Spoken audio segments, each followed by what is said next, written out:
আসসালামু আলাইকুম everyone, welcome back to my Roshni kitchen and blog. আজ আমি তৈরি করে দেখাবো ভাতের পাতিলে ভাপা পিঠা। পারফেক্টভাবে যে কেউ এই ভাপা পিঠা তৈরি করে নিতে পারবে। সম্পূর্ণ রেসিপিটি দেখতে থাকুন, আশা করি ভালো লাগবে। আর আমার রেসিপিটি ভালো লাগলে চ্যানেলটিকে সাবস্ক্রাইব করে লাইক শেয়ার করে পাশেই থাকবেন। আমি এখানে পরিমাণ মতো আতপ চালের গুঁড়া নিয়েছি। এরপর স্বাদ মতো লবণ দিয়ে মিশিয়ে নেব। ভালোভাবে মিশিয়ে নেওয়ার পর এখন আমি নর্মাল পানি দিয়ে দিচ্ছি। একসাথে পানিটা দেওয়া যাবে না, অল্প অল্প করে পানিটা দিয়ে গুঁড়োটা তৈরি করে নেব। শুকনো চাউলের গুঁড়া হলে একটু পানি বেশি লাগবে, আর ভেজা চালের গুঁড়া হলে একটু কম লাগবে।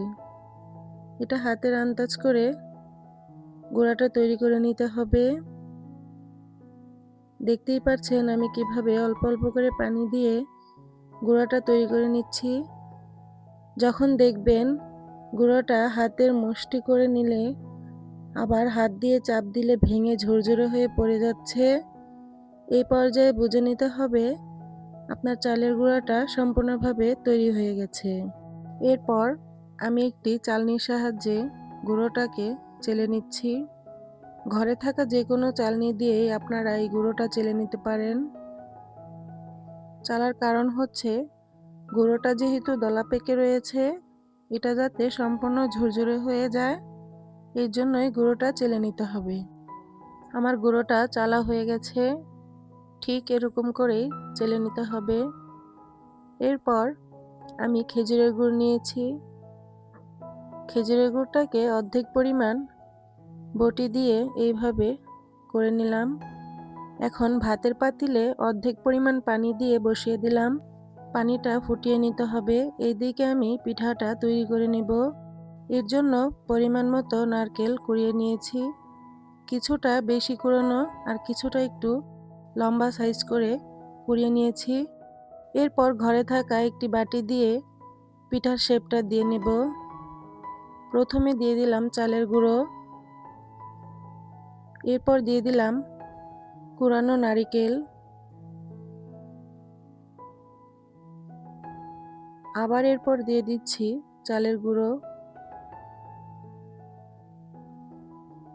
আপনাদের পছন্দ মতো যে কোনো বাটির শেপ দিয়ে আপনারা এই পিঠাটা তৈরি করে নিতে পারেন। চালের গুঁড়োটা দেওয়ার পর এখন আবারও দিয়ে দিচ্ছি কুড়ানো নারকেল, দিয়ে দিচ্ছি খেজুরের গুড়। মিষ্টিটা অনেকে কম পছন্দ করে বা অনেকে বেশি পছন্দ করে। আমি আমার পছন্দ মতো দিয়ে নিলাম, আপনারা আপনাদের পছন্দ মতো দিয়ে নেবেন। এরপর আমি আবারও উপরে দিয়ে দিচ্ছি চালের গুঁড়ো।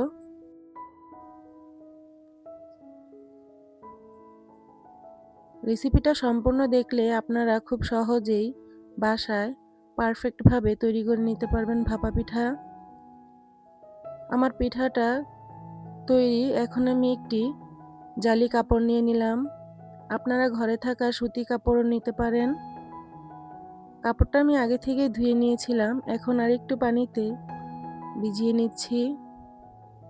প্রত্যেকটা পিঠা বানানোর সময় একটু করে ভিজিয়ে নিলে পিঠাটা লেগে ধরবে না। এরপর হাঁড়িতে যে পানিটা বসিয়েছিলাম পানিটা ফুটে গেছে। এখন একটি ছাঁকনির ওপর পিঠাটা দিয়ে নিলাম। দেখতেই পাচ্ছেন কতটা সুন্দর হয়ে বসে গেছে। এখন এই জালি কাপড়টা দিয়ে ঢেকে মুড়িয়ে নিচ্ছি। ঢাকনাটা দিয়ে প্রায় 2 মিনিটের মতো রেখে দিব।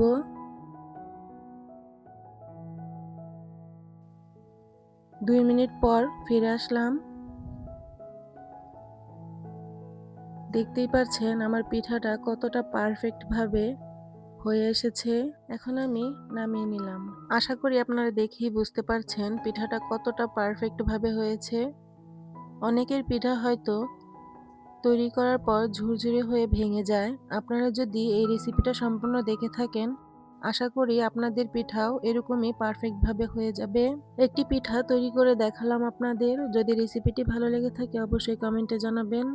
আজকের মতো এখানেই বিদায় নিচ্ছি। আল্লাহর রহমতে সবাই সুস্থ ও ভালো থাকুন। আল্লাহ হাফেজ।